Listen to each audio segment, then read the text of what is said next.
Alright, so next we're ready to add a shape here to our title slide. So the quickest and easiest way to do that is just to make sure that your Home tab is selected. Go up here to the Shapes menu and pull that down and go all the way down here to the bottom to the Stars and Banner section. And there's one here at the end that says Wave. That's the one that we want. And you'll notice that our cursor changes to a crosshairs. And so if we just hold that down and drag it out, if you just drag it out about the same width as the text good name, and then not quite all the way to the bottom, but just kind of eyeball it and see if it looks good in that place, then so be it. We can always go back and resize it later if we need to, but for the most part, that's about where we want it, and that's about the height and width of it that we want as well. So we can right click on this and we can add text. It's actually under edit text. And then we're going to type in reduce your risk of identity theft.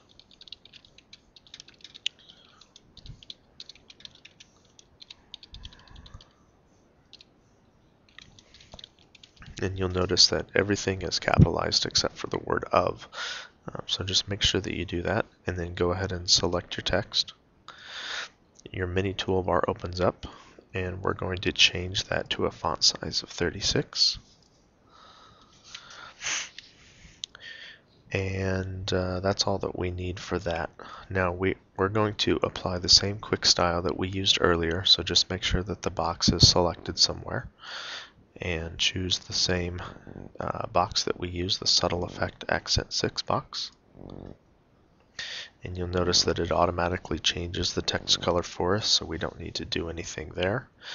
If for some reason you still have the subtitle placeholder, go ahead and delete that, but I think we did that earlier.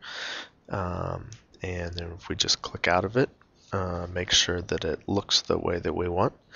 And the final thing that we're going to do is just add a transition to our slide effects. And so all that we need to do is just go up here to animations. And you can pull this down and see all the different animations that there are in different categories and whatnot. But we're going to use one of the more simple ones, and it's just the wipe effect. Wipe right, I believe is what it says. Uncover right, sorry. And select that.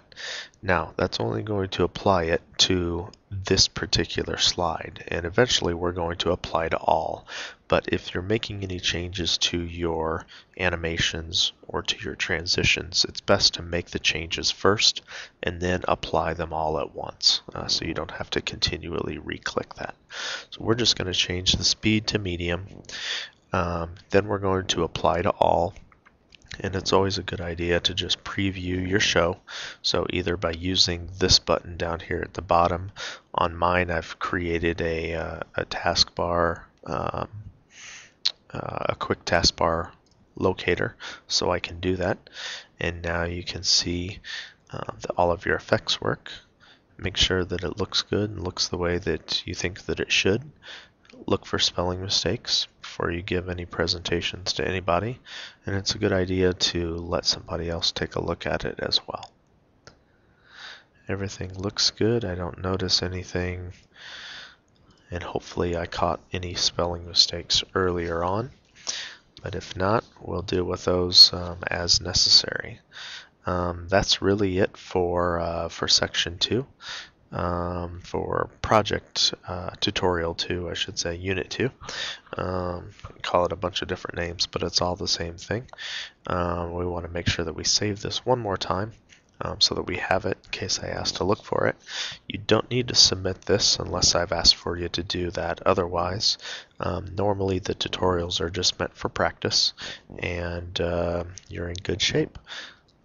If there's any before I cut myself off, I just meant to say, if you have any questions, just see me about it. Show it to me if you missed any class so I know that you did it. And you've got 2 projects like you do on all of your unit packets, one first level and one second level to do. Good luck, and let me know if there's anything that you need.